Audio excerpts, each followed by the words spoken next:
Hello everyone, ये आपके MSD का बेसिकली है जो लास्ट वीडियो होने वाला है। ये पांचवा वीडियो है आपके एमएसडी 06 का, जो आपके एमए फर्स्ट ईयर के जो पेपर उनका लास्ट पेपर भी है। ठीक है, इसके बाद आई थिंक किसी वीडियो की जरूरत नहीं पड़ेगी। एंड आपको कोई फिर भी मुझे लगेगा अगर कि कोई वीडियो कोई क्वेश्चन छूट गया या फिर कोई सजेशन या टिप मुझे देना है, क्योंकि ये थोड़ा सा वास्ट सिलेबस है इसका बेसिकली।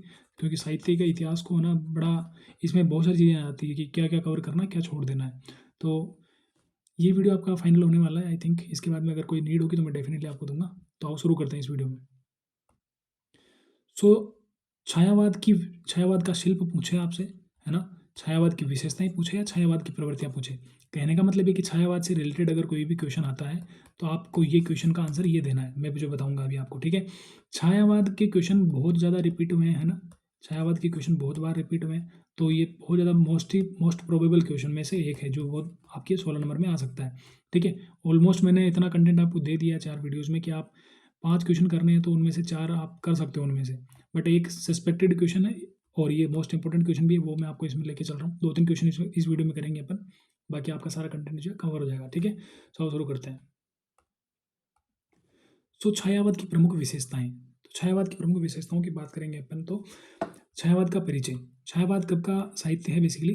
छायावाद 1918 से लेकर के 1938 के बीच में हिंदी कविता का स्वर्ण युग माना जाता है। हिंदी कविता का स्वर्ण युग माना जाता है। ठीक है, यह भावुकता, कल्पना, संगीत, व्यक्तिवाद और रहस्य का युग है। ठीक है, किस किस का, कल्पना, संगीत, व्यक्तिवाद और रहस्य का युग है। ठीक है, इसके बाद इसमें प्रमुख 4 कवि हैं: जयशंकर प्रसाद, सूर्यकांत त्रिपाठी निराला, सुमित्रानंदन पंत और महादेवी वर्मा। ठीक है, छायावाद की प्रमुख विशेषताएं क्या क्या है। देखो, छायावाद में क्या होता है, छाया का मतलब क्या होता है। छाया का मतलब कहीं न कहीं ठहरा हुआ व्यक्ति। ठीक है, खुद के अंदर डूबा हुआ व्यक्ति, है ना। और खुद के अंदर डूबा हुआ व्यक्ति रहस्यमय प्रतीत होता है। ठीक है, अब रहस्यमय व्यक्ति प्रतीत होता है तो वो रहस्य क्या है, छाया के अंदर। नहीं कहते कि इसके ऊपर इसकी छाया पड़ गई या इसलिए ये ऐसा हो गया।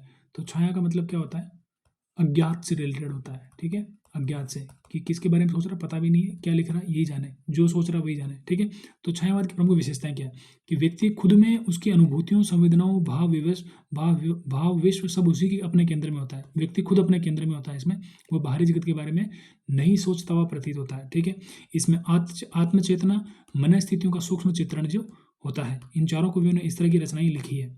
ठीक है, इसके बाद देखेंगे तो रहस्यवाद जो आपको माइस्टिसिज्म दिखता है। रहस्यवाद जो आपको इनकी रचनाओं में दिखता है कि प्रकृति और आत्मा के गहरे संबंधों की अनुभूति आपको इसमें देखने को मिलती है। ईश्वर से मिलन की आकांक्षा, अदृश्य और अलौकिक अनुभव जो आपको इसमें देखने को मिलते हैं। प्रसाद और महादेवी के रहस्य भाव सर्वाधिक है। ठीक है, जिस प्रकार थोड़ा सा रहस्यवाद कबीर के अंदर दिखता है, ठीक है, मतलब भक्तिकालीन जो कवि हुए हैं उनके अंदर दिखता है, थोड़ा थोड़ा सा उसका पुट जो छायावाद के अंदर भी आता है। ठीक है, छायावाद का समय क्या है, 1918 से लेकर के 1938 या 36 के आसपास का बीच का समय है, जहाँ पे ये चारों जो कवि है समानांतर रचनाएं रच रहे थे। ठीक है, इसके अलावा इसकी विशेषताओं की बात करें तो प्रकृति का सौंदर्य इसके अंदर भी है। ठीक है, तो प्रकृति मानो जीवित पात्र की तरह वह प्रस्तुत होकर बोलती है, सहानुभूति देती है, मनुष्य के आनंद दुख में सहभागी बनती है। पंत की काव्य संवेदना प्रकृति माधुर्य से परिपूर्ण है। पंत की विशेषताएं हैं, पंत की विशेषता है कि वह इस तरह जो है प्रकृति के साथ जो अपने आप को ज़्यादा जुड़ा हुआ महसूस करते हैं। तो देखो, मैं आपको कुछ पंक्तियां बोलता हूँ, आपको सुनकर ही ऐसा लगेगा जैसे कोई वो किसी अज्ञात से बात करते हैं। देखो, इसमें एक पंक्ति है कि वो कहते हैं कि आह कल्पना का सुंदर वह जगत कितना मधुर होता। एक तो ये कविता। एक पंत की कविता है कि वियोगी होगा पहला कवि, आह से उपजा होगा गान, निकलकर आंखों से चुपचाप बही होगी कविता अनजान। तो ये भी जो है पंत की पंक्तियां हैं। ठीक है, सॉरी, निराला की पंक्तियां हैं ये। इसके बाद प्रसाद अपने एक जगह लिखते हैं कि ले चल मुझे भुलावा देकर मेरे नाविक धीरे धीरे। तो इस तरह की जो उक्तियां वो लिख रहे हैं कि निराला कहते हैं अपने जीवन में कि दुख ही जीवन की कथा रही, क्या कहूँ आज जो नहीं कही। महादेवी वर्मा जो, चूँकि ये दुख की बात उनके साथ ये थी कि उनका जब विवाह हुआ उसके उपरांत ही, उसके कुछ टाइम बाद ही उनके जो पति है उनकी डेथ हो गई थी। तो महादेवी वर्मा ने आजीवन अकेलेपन में जो अपना जीवन बिताया, इसके कारण भी जो उनकी रचनाओं में जो है एक रहस्यमय भाव ज़्यादा आ जाता है। और चूँकि वो आजीवन वैधव्यता का जीवन जीती है, इसके कारण उनके साहित्य में एक अलग अजीब सा दुख जो है झलकता है। तो वो एक जगह लिखती है कि मैं नीर भरी दुख की बदली, कि मतलब मैं एक ऐसी बदली हूँ, बदली मतलब बादल की बात है, बादल का जो स्त्रीलिंग होगा वो बदली जैसा लिखा उन्होंने अपनी लेखनी में। तो मैं नीर भरी दुख की बदली, कि मैं ऐसी बदली हूँ जिसके अंदर दुख का पानी भरा हुआ है, ठीक है। तो इस तरह की जो है उनकी रचनाएं रही है, ठीक है। सो प्रकृति का सौंदर्य है, इनमें कोमल भावनाएं भी है, जैसे कि प्रेम, व्यथा, वेदना, करुणा, अनुराग, सबका कोमल मधुर प्रस्तुतिकरण की इनकी रचनाओं में है। महादेव वर्मा की कविताओं में इसका श्रेष्ठ उदाहरण है। काव्य संगीतता भी है, जैसे कि इनके काव्य में आपको छंद, अनुप्रास, लय, संगीतात्मकता, छायावाद का बड़ा गुण है। क्योंकि देखो, मन के भावों को व्यक्त करने के लिए सपाट भाषा का इस्तेमाल नहीं किया जा सकता। आपको थोड़ी डीप लैंग्वेज का इस्तेमाल करना पड़ेगा, थोड़ी टेढ़ी भाषा का इस्तेमाल करना पड़ेगा, है ना। जैसे कबीर अपनी उल्टी वाणी में इस तरह का ही जो है भाषा जो है, उनकी भाषा को उलटबासी बोलते हैं ना, उलटबासी बोलते हैं। तो कबीर भी चूंकि रहस्य में थोड़े थोड़े से प्रतीत होते हैं, तो वो एक अलग ही किस्म की लैंग्वेज का इस्तेमाल करते हैं, जिसको समझ वो खुद ही समझ पाते हैं बेसिकली, है ना। रहस्य में ऐसा लगता है।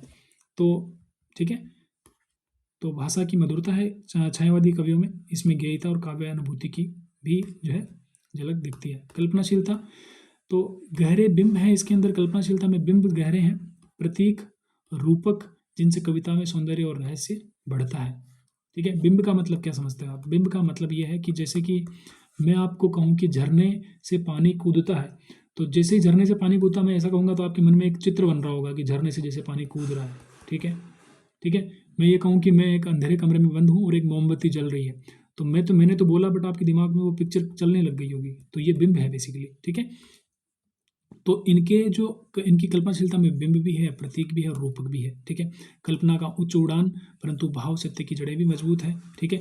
मानवतावाद इसमें दिखता है, कैसे कि मनुष्य के अंतर्मन की पीड़ा और संघर्ष, प्रेम, आशा, सबकी अनुभूति उनकी कविताओं में दिखती है। निराला की कविताओं में मानव विद्रोह है, विद्रोही चेतना भी दिखती है, ठीक है। निराला का जीवन भी थोड़ा ऐसा ही रहा है, इन्होंने आर्थिक संघर्षों को काफ़ी झेला है, तो इनकी रचनाएं भी थोड़ी रहस्यमयी हो पड़ी है, ठीक है। भाषा की बात करें तो खड़ी बोली में ही अपनी खड़ी बोली हिंदी में परिष्कृत काव्यात्मक सौंदर्य में रचनाएं रच रहे थे। संस्कृत पदावली और प्रतीकों का प्रयोग भी इन्होंने किया है। निष्कर्ष क्या हो सकता है कि छायावाद ने कविता को भावनात्मक ऊंचाई, सौंदर्य बोध, आत्मान्वेषण और प्रकृति संप्रकृति प्रदान करी है। तो आधुनिक हिंदी कविता की नींव छायावाद पर ही टिकी है। तो इन कवियों ने कविता को अपनी भाव भी बनाया और उन्होंने काफ़ी सारी कविताएं रची है। महादेव वर्मा के संग्रह जब पढ़ोगे तो आपको पढ़ते टाइम पे कुछ समझ में नहीं आएगा। आजकल की कविताएं पढ़ते तो सीधा सपाट समझ में आती कि क्या लिखा हुआ है, बट इनकी कविताओं में जो आपको थोड़ा सा वो देखने को मिलता है, ठीक है। नाउ इसके बाद अपन देखें तो दलितों के एक छोटे जो 10th नंबर का क्वेश्चन आता है आपका, उसमें 4 एबेसेदा टाइप के होते हैं, उसमें से आपको 2 करने होते हैं, ठीक है। उनमें दलित चेतना कहानी का, हिंदी कहानी में दलित चेतना, ये भी बहुत बहुत बहुत बार पूछा गया है, ठीक है। तो इसका रिपीटिशन होने के चांसेस बहुत ज़्यादा है, तो इसको अपन डिस्कस करेंगे, ठीक है। नाउ दलित चेतना का अर्थ है दलितों के शोषण, दर्द, संघर्ष, असमानता, अन्याय, आत्माधिकार के केंद्र को रखने वाली चेतना, ठीक है। यह साहित्यिक आंदोलन नहीं बल्कि सामाजिक मानवाधिकारों की क्रांतिकारी अभिव्यक्ति है, ठीक है।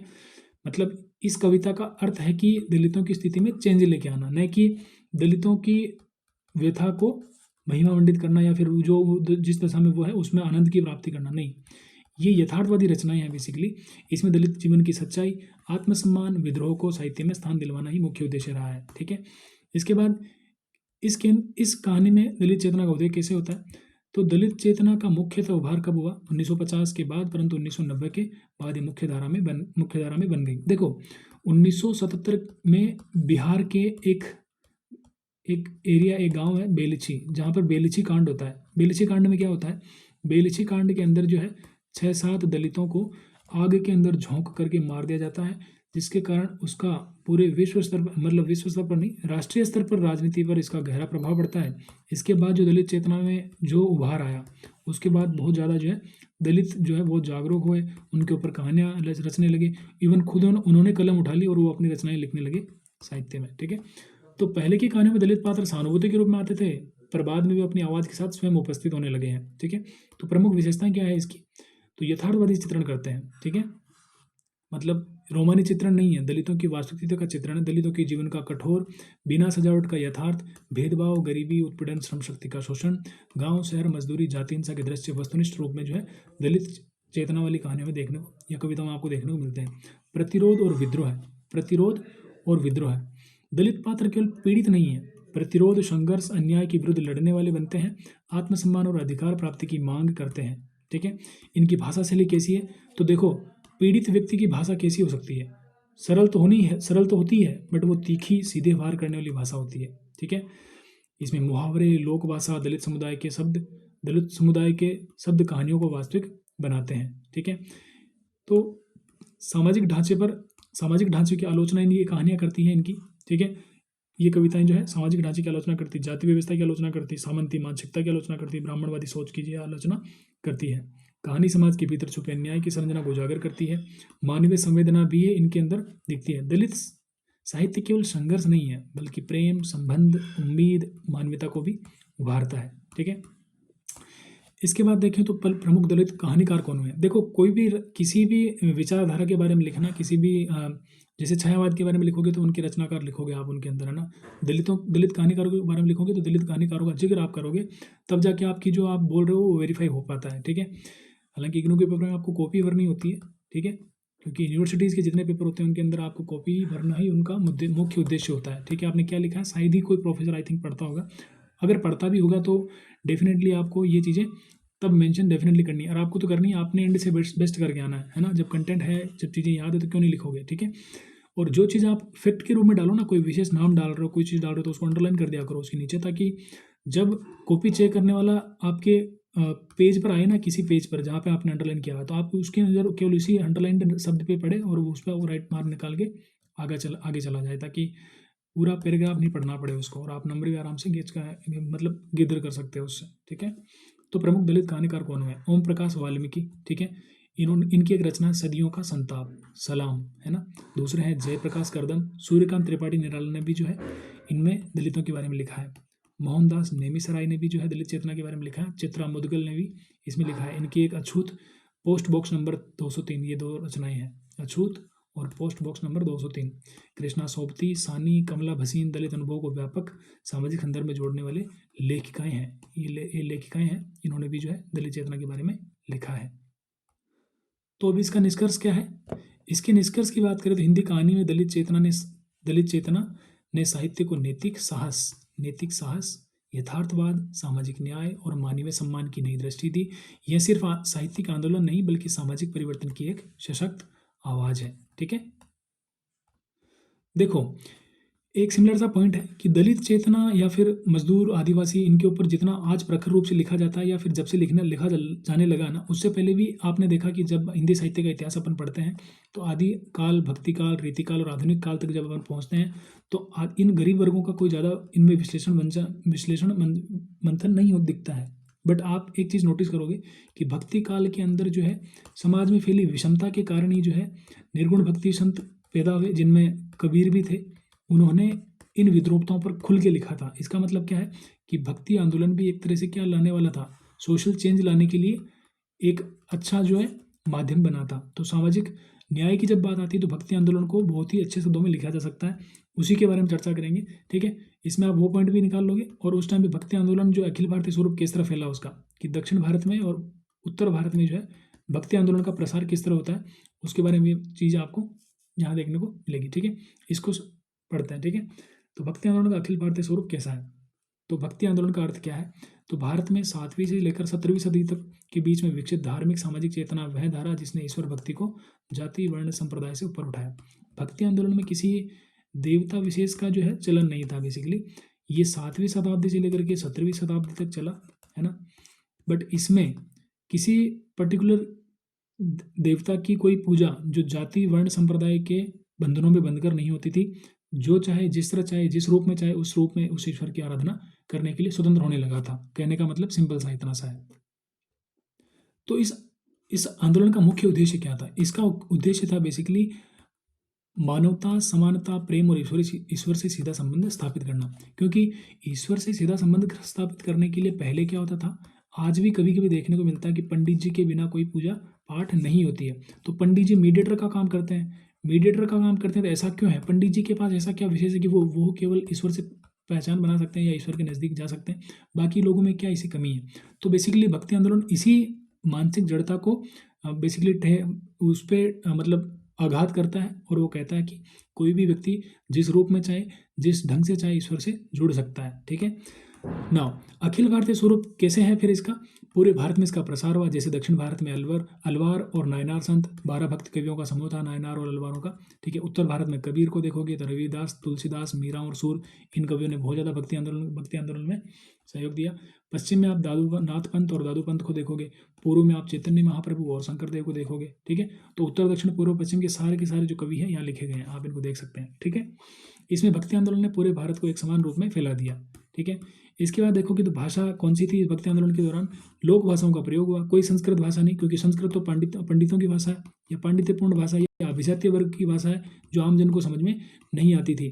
तो भक्ति आंदोलन में कौन सी भाषाओं का इस्तेमाल किया गया? क्षेत्रीय भाषाओं का, जैसे अवधी, ब्रज, बंगला, मराठी, तमिल, कन्नड़, पंजाबी आदि का प्रयोग किया जाता था। इससे संदेश जनता तक पहुंचा और आंदोलन जन आंदोलन बन गया। ठीक है। भक्ति आंदोलन जन आंदोलन बन गया उसके बाद। ठीक है। क्या सामाजिक समानता का संदेश था इसके अंदर? तो सभी संतों ने जाति, छुआछूत, बाह्याचार, कर्मकांड, पाखंड का विरोध किया। ईश्वर का रास्ता सबके लिए समान है, भक्ति आंदोलन की मूल भावना थी। दलितों, स्त्रियों, शूद्रों सभी को आध्यात्मिक अधिकार प्राप्त हुए। इसमें देखो निर्गुण और सगुण दोनों धाराएं पूरे भारत में फैली थी। ठीक है। निर्गुण धारा के संत थे जैसे कबीर हो गए, दादू हो गए, नानक हो गए। इन्होंने निराकार ईश्वर को जो है माना है। ठीक है। सगुण धारा में कौन कौन थे? रामानंद, सूरदास, तुलसीदास, मीरा, है ना, ये रामकृष्ण भक्ति से रिलेटेड थे। तो ये भी है। सगुण और निर्गुण दोनों भक्ति धाराएं जो है पूरे भारत में फैली हुई थी। दोनों धाराओं का प्रसार उत्तर, दक्षिण, पूर्व, पश्चिम पूरे भारत में समान रूप से फैला। ठीक है। संगीत, नृत्य, कीर्तन का महत्व। ठीक है। ये इन्होंने किया। कीर्तन, भजन, पदावली नामक संकीर्तन पूरे भारत में लोकप्रिय हुए। चैतन्य महाप्रभु ने इसे जन जागरूकता का आध्यात्मिक माध्यम बनाया। ठीक है। सेम वही चीज़ें जो मैंने आपको भक्ति संत वगैरह में आपको बताई है। सांस्कृतिक एकता का आधार भी इसमें मिला। भक्ति आंदोलन ने अलग अलग भाषाओं, प्रदेशों को आध्यात्मिक सांस्कृतिक सूत्र में बांधा। उत्तर दक्षिण भारत का सांस्कृतिक मिलन अखिल भारतीय चेतना की स्थापना करता है। तो अखिल भारतीयता का जो रूप है वो अंग्रेजों ने नहीं दिया भारत को। ये भक्ति आंदोलन के समय भी भारत जो था इस अखिलता को महसूस कर सकता था। ठीक है। ये पॉइंट भी काफ़ी अच्छा है। ठीक है। निष्कर्ष क्या है अब इसका? तो भक्ति आंदोलन भारत की सांस्कृतिक एकता का सबसे बड़ा जन आंदोलन था। इसने भारत को आध्यात्मिक, सामाजिक और सांस्कृतिक स्तर पर एकजुट किया। ठीक है। आध्यात्मिक स्तर पर, सामाजिक स्तर पर, सांस्कृतिक स्तर पर। तो मतलब जो भारत का एकीकरण था ना, एक तरह से अखिल भारत का एकीकरण, तो वो भक्ति आंदोलन ने भी वो बहुत बड़ा रोल प्ले किया था। ठीक है। आपने देखा उत्तर भारत के संत हैं, पश्चिम के हैं, पूर्व के हैं, दक्षिण के संत हैं, इन्होंने सबने मिलकर के एक काम किया था। तो एक कथन तो आप देखा होगा कि भक्ति उपजी दक्षिण, ऐसा बोला जाता है ना, भक्ति उपजी दक्षिण और उत्तर लाए रामानंद, ये कथन आपने सुना होगा। तो ये भक्ति आंदोलन का अखिल भारतीय स्वरूप है बेसिकली। ठीक है। सो इसके बाद मैं आपको सारी चीज़ें करा चुका हूँ ऑलमोस्ट, है ना। नवजागरण और आधुनिकता ये आप खुद पढ़ लेंगे, इसमें से पीडीएफ में मैं आपको दे दूंगा ये चीज़। ठीक है। इसके बाद मैंने आपको ये करवा दिया, ये सारे हो गए। ठीक है। सारी की सारी चीज़ डिस्कस करा दी है मैंने आपको। ये आपका एक प्रश्न था कृष्ण भक्ति से रिलेटेड, ये भी मैंने आपको शुरू में बता दिया, आप खुद इसको पढ़ सकते हो यहाँ से। ठीक है। और इसके बाद आपके क्या बचता है? यस, रीति मुक्त काव्य के प्रमुख कवियों का परिचय। अब ये परिचय है ना, ये तो आपको अथवा में मिलेगा, ऐसा क्वेश्चन एक मिल जाएगा आपको, कोई दूसरा ऑप्शन मिल जाएगा इसकी जगह। अगर आप चाहते हैं कि इसको पढ़ना है तो आप खुद से इसको पढ़ सकते हैं, यहाँ से रीड कर सकते हैं। ठीक है। इसके अलावा आपको निर्गुण का अर्थ स्पष्ट करते हुए प्रमुख संत कवियों का जो है जिक्र करना है। निर्गुण और सगुण को अपने वैसे बहुत ही ज़्यादा डिटेल में देख लिया है, तो आप वैसे भी इसको यहाँ से पढ़ के समझ सकते हो कि निर्गुण का मतलब क्या है और कौन कौन से निर्गुण कवि या निर्गुण संत हुए हैं, उनको यहाँ से देख सकते हो। ठीक है। आदिकाल का जो नामकरण का जो प्रश्न है, वो नामकरण का प्रश्न मैंने आपको पहले से डिस्कस कर दिया है। ठीक है। इसको आप खुद से रीड कर लेना। फिर भी प्रारंभिक काल के नामकरण की आवश्यकता है क्या? हिंदी साहित्य का इतिहास विभिन्न कालों में विभाजित है ताकि विकास क्रम को समझना सरल हो सके। समझने के लिए इतिहास को बांटा जाता है। प्रारंभिक चरण का नामकरण विवादित रहा क्योंकि इस कालखंड में भाषिक स्थिति, रचनाशीलता, उपलब्धता, सामग्री सीमित है। तो आप इसको अपने सारी चीज़ मैं आपको पहले से प्रायर जो पहले वाली वीडियोस हैं उनके अंदर डिटेल में आपको बता दिया है। आपको अंडरस्टैंडिंग आ चुकी है। आप खुद से पीडीएफ को जो बचे हुए क्वेश्चन 2-3 उनको आप रीड कर सकते हो। I hope you all the best. और this is going to last video for us and इसके बाद बाकी चीज़ें आपके साथ और कोई चीज़ें होंगी तो अपन डिस्कस कर लेंगे। टेलीग्राम पे आप ऐड हो जाओ and I hope you all the best and thank you so much for watching till the end and love you all. Thank you. जय हिंद।